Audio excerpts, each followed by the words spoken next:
I think this is probably the best intro that I've ever been able to talk about for any of these commentary videos, pretty much ever. Last night, when the Vancouver Canucks defeated the San Jose Sharks at home, CBC was doing their after-hours segment on television. As a result, Scott Oake, you know who Scott Oake is, he's the host of After Hours, he asks the questions, he pulls up all the Twitter feeds and everything. He posted onto Twitter, hey, Hockey Night in Canada is going on, and you have an opportunity to get your questions answered. The guests are Tanner Pearson followed by Quinn Hughes. Do you have any questions? I asked this.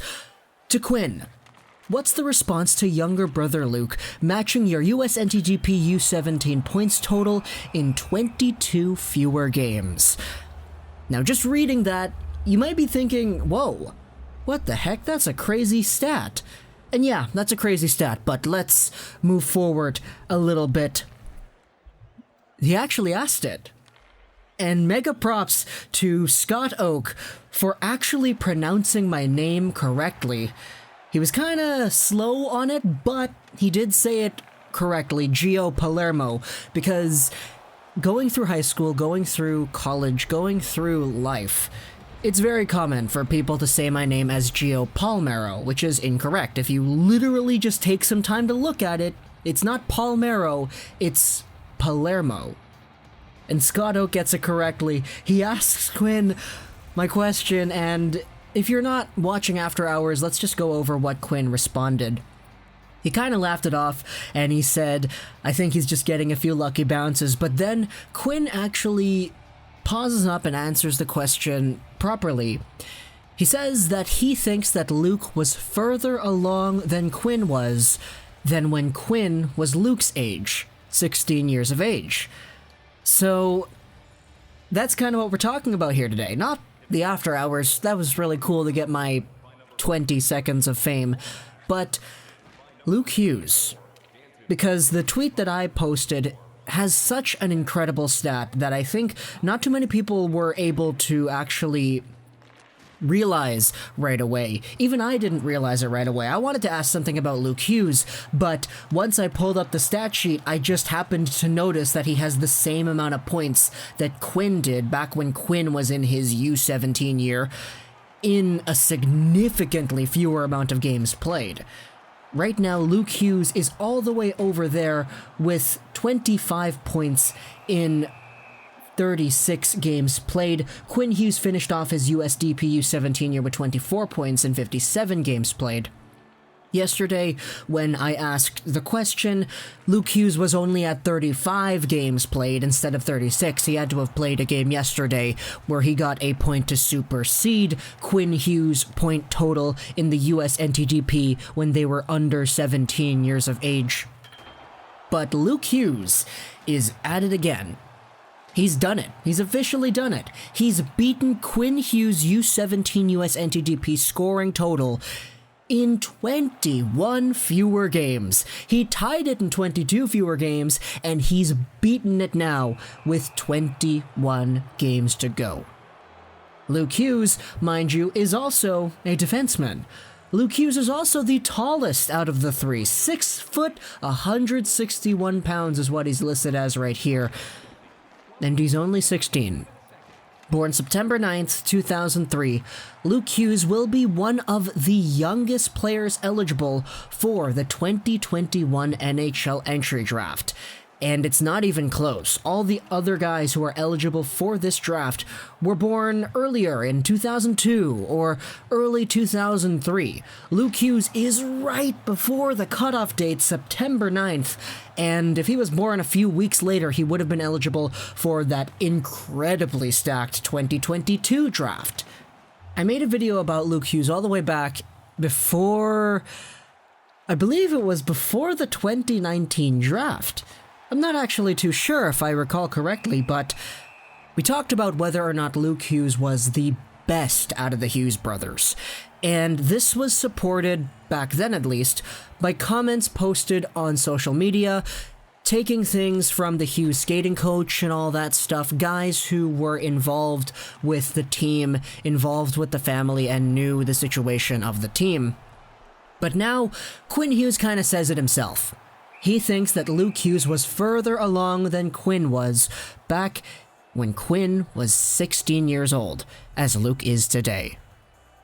So, when you take a look at that, okay, take a look at it like that. You have a young player who is further along than Quinn Hughes was when Quinn Hughes was 16. He's already the tallest out of the three Hughes brothers, and he's taken a stranglehold on Quinn's U17 points total.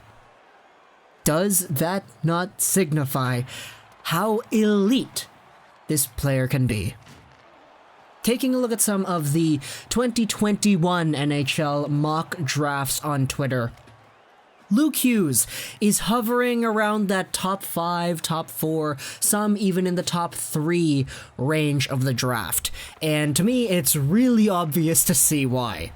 First overall in 2021, it's gonna be Aatu Räty, who is an absolute Finnish phenom. We saw his older brother Aku Räty at the World Juniors the other day, but Räty is going to be amazing. He is so good. Second overall is probably going to be a mix-up between a few players, but in my opinion, Brandt Clarke is going to be there. In my very humble and uneducated opinion, Brandt Clarke to me is the best defensive prospect out of the 2021 NHL Entry Draft. And Luke Hughes, he's not far behind, but I think Brandt Clarke is a little bit further ahead. Clarke also is the guy that I made the video about, the best defensive prospect in these NHL entry drafts since Rasmus Dahlin, which I still stand by today. But hey, if Luke Hughes can continue to be great, totally tear up the U17s this year, totally tear up the U18s next year, and eventually the University of Michigan in 2021-2022, then there's nothing stopping him from becoming better than Clarke. I just think that today, Clarke is a little bit more developed in that aspect. But obviously, that's just me rambling on about two 16-year-olds who nobody really has super amounts of exposure to in comparison to the Byfields and the Lafrenières this year. Actually, that's debatable because Clarke does play in the OHL. But at this point, I'm just kind of rambling on. But Luke Hughes is in a position where he's probably going to be one of the top picks in 2021, which means that Vancouver Canucks fans, oh man, we're not going to be able to get him, aren't we? I don't want to be the guy to say never, we can totally do it, but the likelihood is looking so slim. If anything, New Jersey, they're bad this year. What's the odds that New Jersey becomes significantly better next year and isn't a lottery team next year? New Jersey seriously has the opportunity to get Luke Hughes. And that ticks me off because we got the Hughes bros first in Quinn. But if Jim Benning is able to pull off his Jimbo magic, make a few trades, get a nice high draft pick, and put himself in a position to take Luke Hughes with a top pick in 2021, then that would be the ultimate prophecy fulfilled.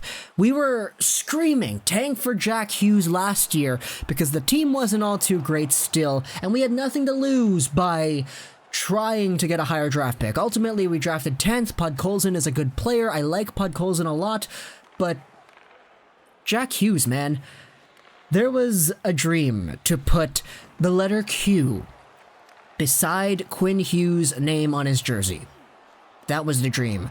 One day, I just want to see a Q Hughes labeled instead of just Hughes on the back of number 43 in blue and white.